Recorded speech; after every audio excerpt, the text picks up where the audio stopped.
11:47 p.m., February 10th, 2026, a residential street in Columbus, Ohio. Quiet, dark. The kind of neighborhood where nothing ever happens, where people lock their doors out of habit, not fear, and where the most exciting thing on a Tuesday night is a dog barking at a passing car. But a security camera mounted on a house across the street is recording. And what it captures will become the most important piece of evidence in a federal investigation that reaches from Columbus, Ohio, all the way to the halls of the Department of Justice in Washington, D.C. A figure moves into frame, dark clothing, deliberate steps, not rushed, careful. The kind of careful that comes from planning, from rehearsal. The figure pauses at the edge of the property and turns, checking the street in both directions before stepping onto the lawn. 38 seconds later, the figure disappears from the frame. Inside that house is an 84-year-old woman named Nancy Guthrie. Her laptop is still warm, her coffee cup still half full, and on her screen a secure federal document portal. The kind used by witnesses cooperating with the Department of Justice. The kind that requires a password, a verification code, and a case number. At 11:49 p.m., 2 minutes after that figure appears on the surveillance footage, Nancy uploads her final document to federal investigators. At 11:51 p.m., her internet connection goes dark, and Nancy Guthrie is never seen again. 3 days later, when police finally process the scene, they will find her car still in the garage, her purse still in her bedroom, no signs of a struggle in the main living areas. Just one thing missing, a hard drive, containing 11 months of evidence that Nancy had spent her nights and weekends compiling. Evidence that was the foundation of a federal case against a pharmaceutical fraud network stretching across 7 states. This is not a story about a random disappearance. This is a story about what happens when an ordinary woman finds something extraordinary and refuses to look away. This is the disappearance of Nancy Guthrie, and it starts with a spreadsheet. Before we go anywhere near that surveillance footage, we need to talk about Nancy.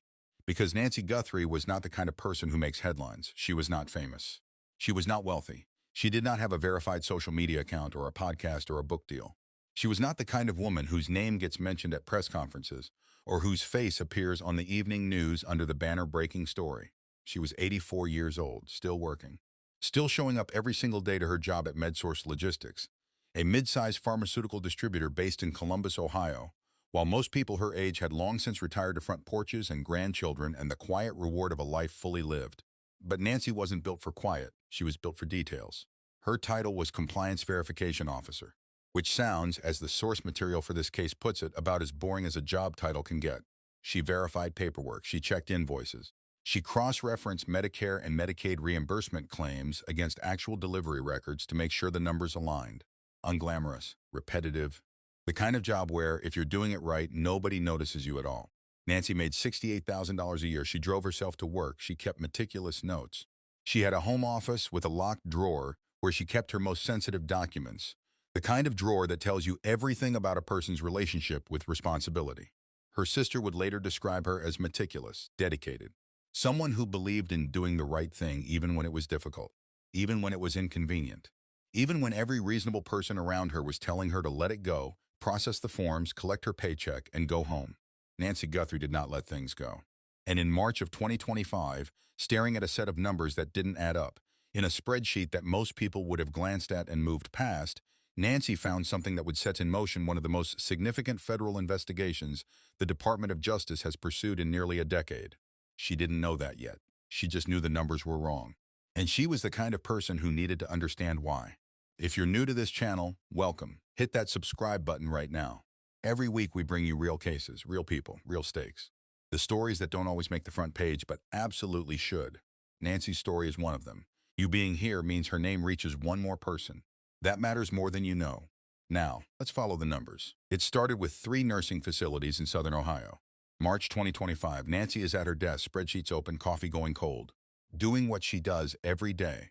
Cross-referencing medication orders against patient census data. Billing codes against delivery confirmations, federal reimbursement claims against what was actually physically delivered to the facilities submitting the paperwork. Routine work. Except the numbers at these 3 facilities weren't routine.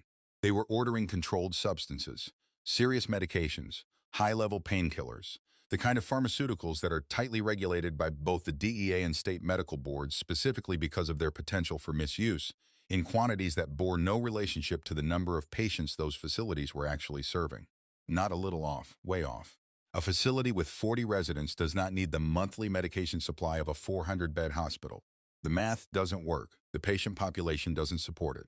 And Nancy, who had spent years staring at exactly these kinds of numbers, recognized immediately that what she was looking at was not a data entry error. This was intentional. Here's what made it particularly sophisticated.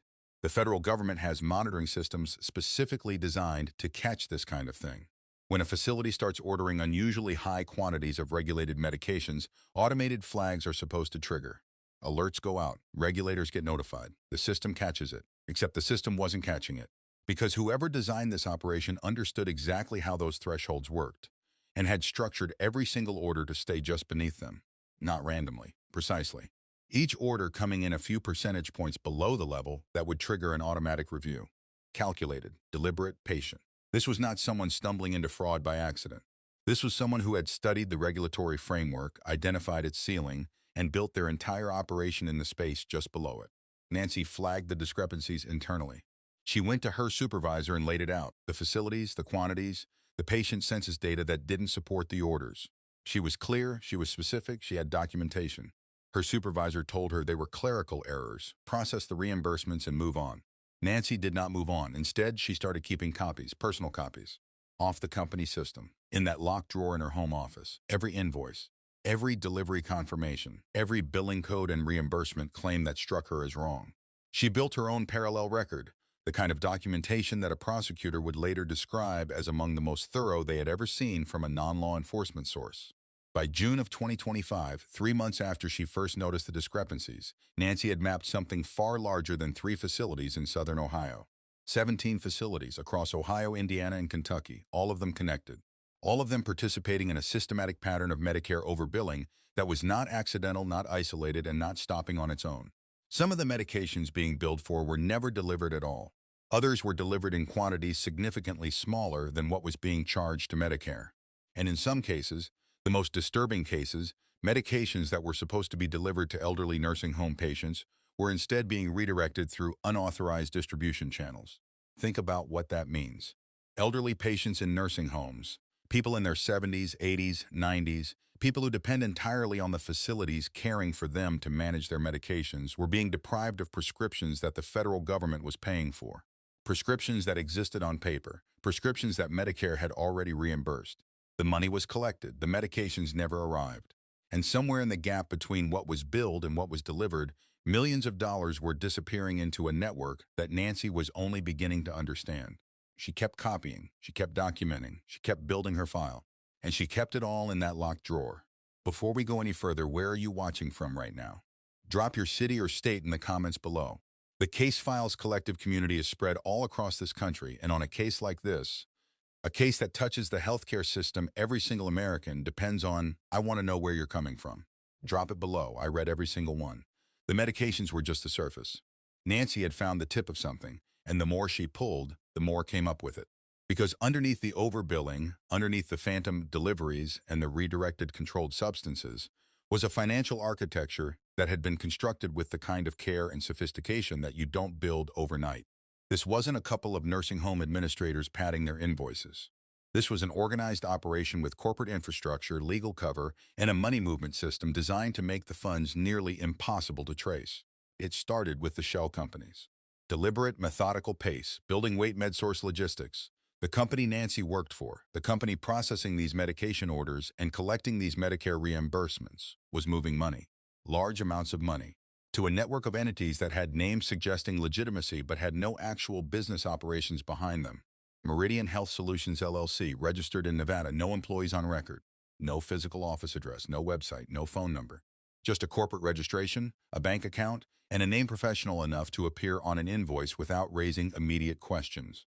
Between March and November of 2025, the same 8 months, Nancy had been quietly documenting the billing irregularities.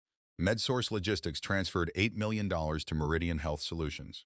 $8 million to a company that, by every measure, did not exist in any meaningful sense. And Meridian was not alone. Nancy traced the network. Multiple shell entities registered across Delaware and Nevada, 2 states specifically chosen because of their minimal corporate disclosure requirements. Their long history of being used to create entities that exist on paper without leaving meaningful footprints. Each entity receiving transfers from MedSource, each entity passing money along to the next. 12 different bank accounts across 6 states, and from there offshore, Cayman Islands, Belize. Classic money laundering architecture, textbook in its design. moved the money through enough layers, enough jurisdictions, enough entities with legitimate-sounding names, and by the time it lands somewhere final, the trail back to its source is cold. Nancy was not a forensic accountant. She did not have subpoena power. She could not compel bank records or demand corporate disclosures, but she could follow the pattern. And the pattern told her that what she had initially flagged as a billing irregularity at 3 Ohio nursing facilities was actually the visible edge of a scheme that had moved millions of dollars through a deliberately constructed network designed to funnel Medicare reimbursements away from the healthcare system and into accounts that no regulator was watching. And on paper, this is what made it so dangerous. Everything looked clean. Invoices matched purchase orders. Delivery confirmations had driver signatures. Electronic health records showed prescriptions written by licensed physicians. Every box was checked, every form was filed, the paperwork was immaculate. But Nancy found the gaps. Delivery trucks showing up at facilities at 2 and 3 in the morning, outside normal business hours, outside normal delivery windows, outside the hours when facility staff would be present to verify what was actually being unloaded. Signature patterns that repeated across multiple locations. The same handwriting appearing on delivery confirmations at facilities in 3 different states, under different names, with different dates, with different medication types. Prescription patterns from physicians who, according to state medical board records, had drastically reduced their patient loads, or retired, or in 2 cases had died months before their names appeared on the prescriptions being used to justify the medication orders. Dead doctors, still signing prescriptions. Nancy had the documents, she had the pattern. She had 11 months of meticulous, painstaking, after-hours documentation built from nothing but a compliance officer's instinct that the numbers were wrong. And she knew she could not keep it in a locked drawer forever. August 2025. Nancy Guthrie made a decision that she almost certainly understood could change her life. She picked up the phone and called the Ohio Attorney General's Medicaid Fraud Control Unit. This was not a small step. Nancy was not a young woman with decades of career runway ahead of her. She was 84 years old, working a job she had held with quiet dedication, in a company that employed her and paid her salary and where her supervisor had already told her, explicitly, to process the forms and move on. Going outside the company with allegations like these meant risking everything she had built professionally. It meant potential retaliation. It meant becoming, in the language of federal law, a whistleblower, a word that sounds heroic in retrospect and feels terrifying in the moment. Nancy did it anyway. The Ohio AG's Medicaid Fraud Control Unit opened a preliminary inquiry, and what they found confirmed everything. This was not a disgruntled employee with a grudge and a selective reading of billing data. This was systematic, large-scale misconduct that Nancy had documented with a thoroughness that impressed investigators who spent their careers building exactly these kinds of cases. By October of 2025, just 2 months after Nancy made that first call, the case had been escalated to the Department of Justice Criminal Division in Washington. Federal prosecutors in the Southern District of Ohio got involved, and in November 2025, federal prosecutors convened a grand jury. For those unfamiliar with how the federal system works, a grand jury is a serious step. It is not a routine inquiry. It is not a preliminary investigation. A grand jury is convened when federal prosecutors believe they have enough evidence to pursue criminal charges and want to build the case under oath, with subpoena power, before presenting it to a trial jury. The Southern District of Ohio does not convene grand juries lightly, and at the center of this one was Nancy Guthrie's documentation. Her spreadsheets tracking irregular billing patterns across 17 facilities. Her copies of invoices that didn't match delivery records. Her financial documents tracing money from MedSource Logistics through Meridian Health Solutions and a network of shell entities to offshore accounts in the Cayman Islands and Belize. Prosecutors were building a case that could result in criminal charges against multiple individuals, potentially including executives at MedSource, operators of the shell company network, and anyone else the grand jury investigation identified as part of the scheme. But here is the reality of federal prosecution that defense attorneys understand and prosecutors lose sleep over. Documents are important, financial records are critical, paper trails are essential, but juries are human. And in a complex financial fraud case, a case built on spreadsheets and billing codes and corporate registration documents from Nevada and Delaware, what a jury needs more than anything else is a person.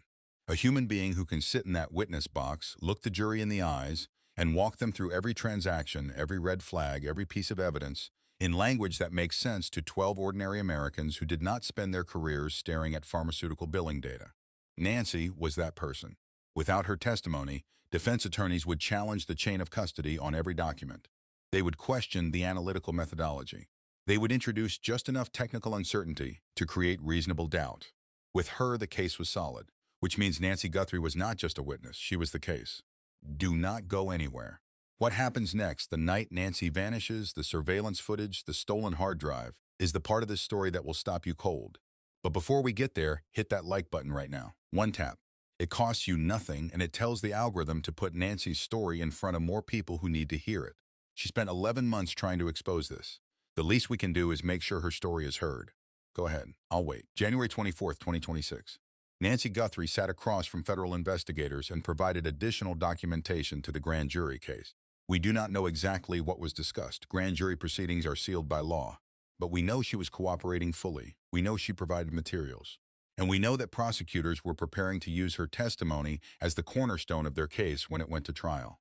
4 days later, Nancy, the full timeline of February 10th, 2026, reconstructed from phone records, browser history, surveillance footage, and cell tower data, tells a story that is precise enough to be chilling.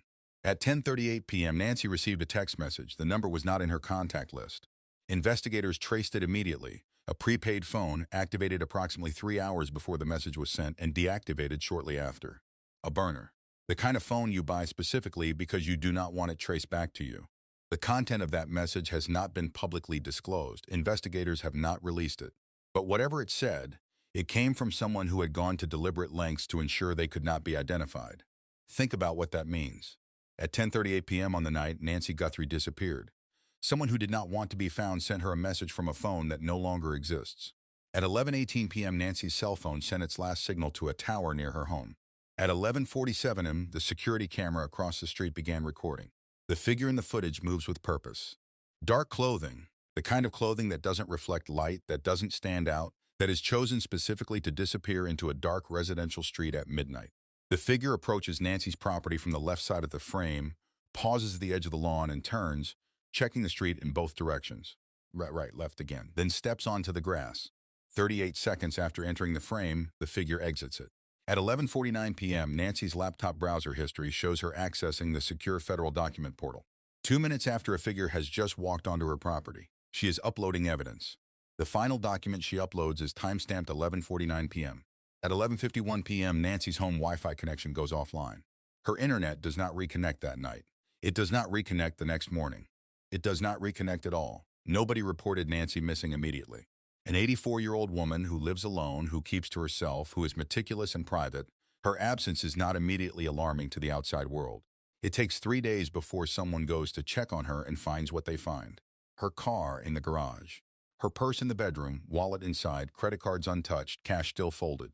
No signs of a struggle in the kitchen, the living room, the hallway, nothing ransacked. Nothing thrown, nothing broken, except for one thing. In Nancy's home office, that small organized space where she had spent 11 months building her case, a locked desk drawer had been forced open. The lock had not been picked, it had been broken, quickly, by someone who was not trying to be subtle about it, who needed what was inside and did not have time to be careful. The drawer was empty. Nancy's sister, who knew about the drawer, who knew what Nancy kept in it, confirmed immediately what was missing. An external hard drive, containing backup copies of every spreadsheet, every invoice, every financial document, every piece of evidence Nancy had gathered since March of 2025. 11 months of work. The complete parallel record she had built to ensure that if anything happened to the copies she had already provided to investigators, there would still be a backup. Someone had taken the backup. Nothing else in the house was touched. No valuables removed. No other rooms disturbed. The television was still on its stand. The jewelry was still in its box. The cash in the purse was still there, just the hard drive. What time is it where you are right now? Drop it in the comments. I ask because I want us to sit in that timeline together, 11:47, 11:49, 11:51, 3 timestamps that tell the story of what happened to Nancy Guthrie. Those 3 minutes matter. Drop your time below. The Columbus Police Department did not immediately treat Nancy's disappearance as a criminal matter. That is not a criticism, it is a reflection of how missing person cases work in practice. An 84-year-old woman who has not been seen for a few days. No obvious signs of foul play. No witnesses, no one reporting a disturbance. The first instinct, the protocol-driven instinct, is to check hospitals, check with family, canvass the neighborhood, and wait for information to develop. But information developed fast. Once investigators began piecing together the timeline, the burner phone text, the surveillance footage, the browser history, the last Wi-Fi ping, the missing person case became something else entirely. The scene was processed carefully. Neighbors, when canvassed, reported something they had not thought to call in at the time. On the night of February 10th, parked 3 houses down from Nancy's home, There had been an unfamiliar vehicle, a dark-colored sedan, possibly a Toyota Honda, medium-sized, parked with its engine off, no lights running, facing the street in a direction that gave a direct line of sight to Nancy's front door.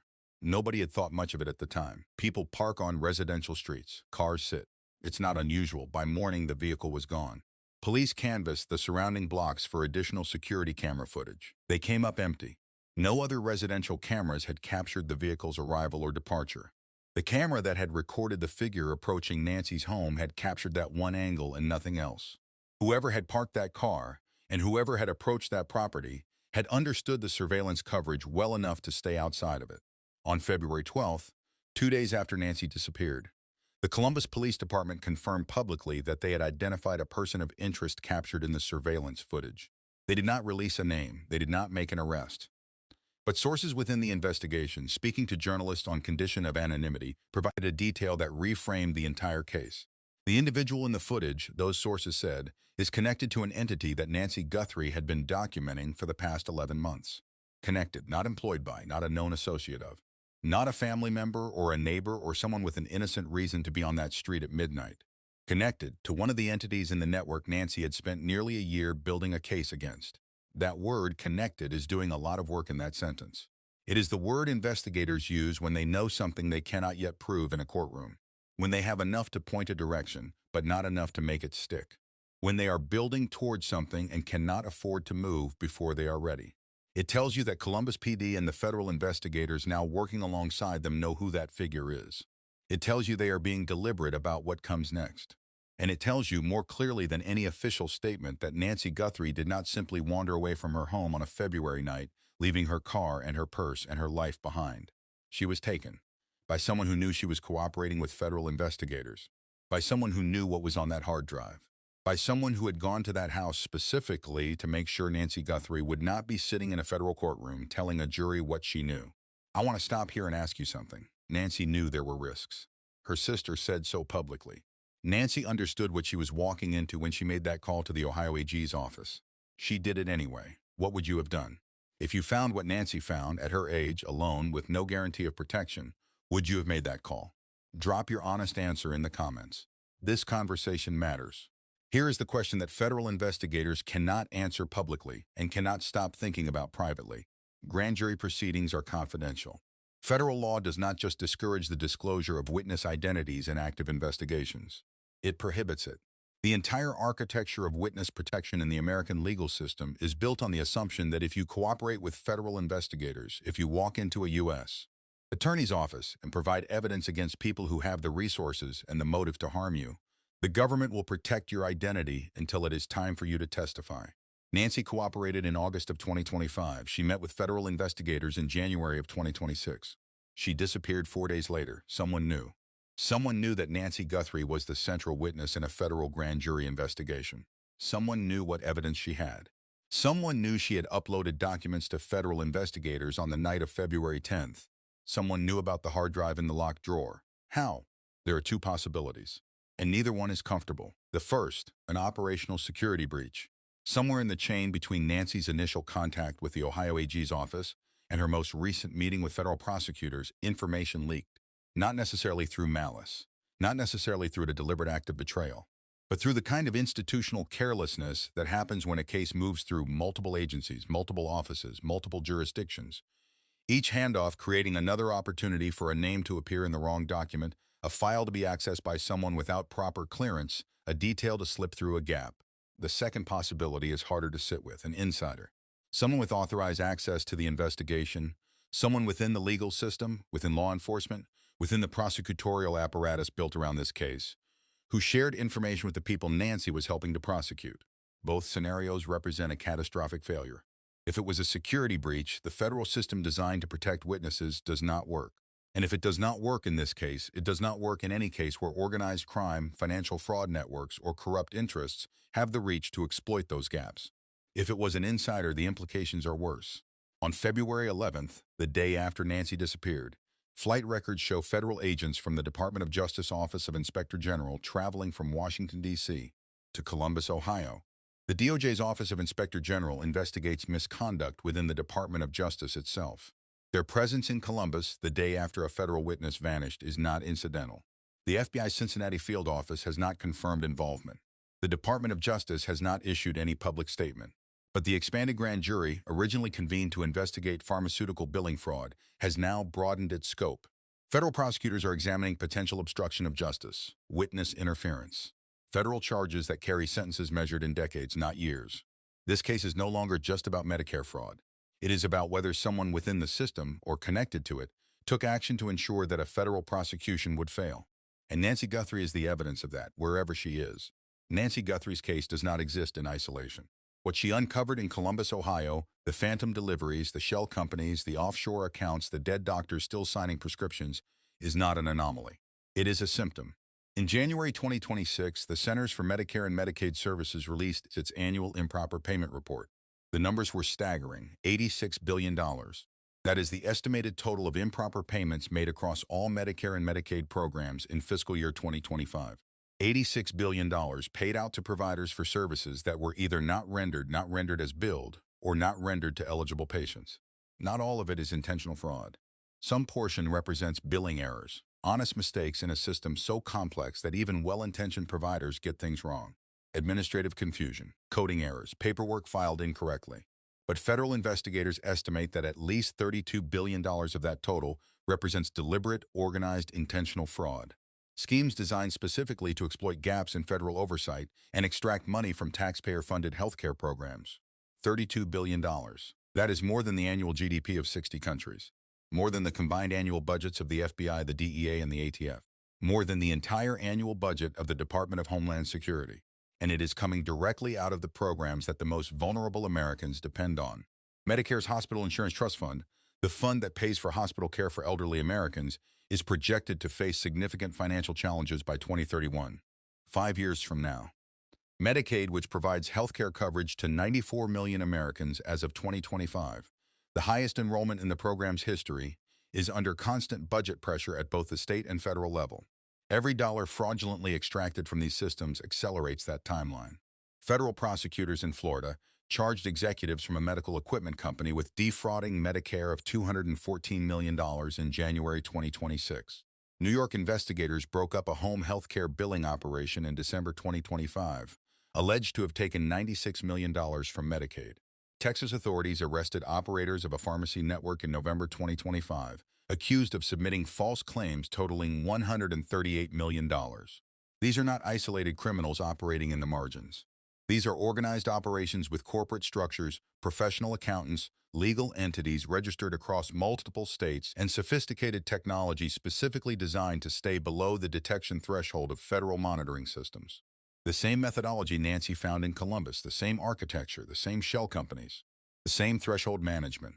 And Congress, which has held 17 hearings on healthcare billing fraud since January 2025, has not advanced a single major prevention bill to a floor vote.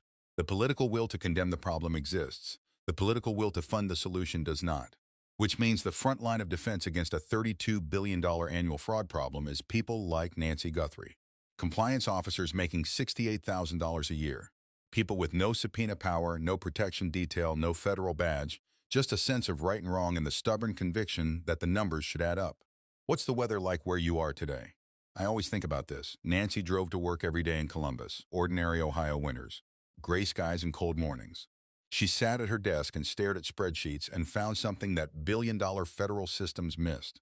Drop your weather in the comments. Sometimes the ordinary details matter most. As of today, Nancy Guthrie is still missing. No arrest has been made. The person of interest identified from the surveillance footage has not been publicly named. The Columbus Police Department continues to hold regular briefings in which they confirm they are pursuing leads, coordinating with federal authorities, and urging anyone with information to contact their tip line. They have not said whether they believe Nancy is alive. They have not said whether they believe she left voluntarily. They have not said whether the figure in the surveillance footage is a suspect or a witness. That silence is intentional.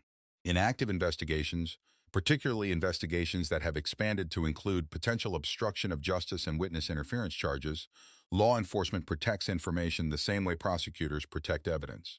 You do not show your hand before you are ready to play it. But the silence is also its own kind of answer. Nancy's family has not accepted that silence passively. They hired a private investigation firm, a step that is not uncommon in missing person cases, but that signals something specific, either a belief that official channels need supplementing, or a concern that the pace of official channels is not fast enough, or both. On February 14th, 4 days after Nancy vanished, her sister made a public appeal. She described Nancy as meticulous, dedicated, someone who believed in doing the right thing even when it was difficult. She said Nancy knew there were risks in continuing to cooperate with the federal investigation. She said Nancy had felt an obligation to see it through regardless. She said she hoped Nancy was still alive. The grand jury investigation continues. Federal prosecutors are still building their case, now expanded to include potential charges far beyond the original pharmaceutical billing fraud that Nancy first reported in August 2025. The DOJ agents who flew to Columbus on February 11th have not made public statements. The FBI's involvement has not been formally confirmed. What we know is this. Nancy uploaded her final document to federal investigators at 11:49 p.m. on February 10, 2026. 2 minutes later, her internet went dark, and the case she spent 11 months building, the case that was heading toward a federal trial that could have resulted in criminal convictions, asset recovery, and consequences for everyone involved in a scheme that stole millions of dollars from American taxpayers, now faces the challenge that her absence creates. Defense attorneys will argue that without Nancy to explain the evidence, gaps exist. They will use those gaps. That is their job. And whether those gaps prove fatal to the prosecution depends, at least in part, on what happens next. On whether Nancy comes home. On whether the people responsible for her disappearance are identified, charged, and held accountable. On whether the system that failed to protect her can still deliver the justice she was trying to help create. Let's go back to where we started. 11:47 p.m., a residential street in Columbus, Ohio. A security camera recording a figure that moves with the deliberate, careful confidence of someone who has planned this. Someone who checked the street before stepping onto the lawn. Someone who knew exactly what was in that locked drawer and exactly why they needed to take it. And inside the house, an 84-year-old woman at her laptop, uploading evidence. 2 minutes before her internet went dark, Nancy Guthrie did not have to do any of this. She was 84 years old. She had earned the right to let someone else carry the weight. She could have seen those numbers in March of 2025 and processed the forms the way her supervisor told her to, and gone home and never thought about it again. Nobody would have blamed her. Nobody would have even noticed. But Nancy noticed. And Nancy, being Nancy, meticulous, dedicated, deeply convinced that the numbers should add up and that someone should do something when they don't, spent 11 months building a case that federal prosecutors described as among the most thorough whistleblower documentation they had ever seen. She reported it, she cooperated, she provided documentation, she met with investigators. She uploaded her final piece of evidence at 11:49 p.m. on the night she disappeared. She did everything right. And 4 days after meeting with federal prosecutors, she was gone. Wherever Nancy Guthrie is right now, she deserves justice. She deserves to come home. She deserves to sit in that witness box in the Southern District of Ohio and walk a jury through everything she found in that precise, methodical, unstoppable way that made her the most important witness in the case. She deserves to see this through, and we owe it to her to make sure her name is known, to make sure her story is told, to make sure that what she did, what it cost her, is not quietly filed away and forgotten while the people responsible for her disappearance continue to move freely through the world. Nancy Guthrie was 84 years old. She was still showing up. She was still fighting. Remember her that way. If this case moved you, if Nancy's story made you angry, made you grieve, made you want answers, share this video right now. Not for the numbers, for her. Every share puts her name in front of someone new. Every view is another person who knows what she did and what it may have cost her. Subscribe if you haven't already. Hit the bell so you never miss a case. And drop one word in the comments, just one word, that describes how you're feeling after watching this. And tell me, do you think Nancy is still alive? I want to know what this community thinks. Nancy Guthrie was 84 years old. She was still showing up, and we will not forget her. Thank you for watching.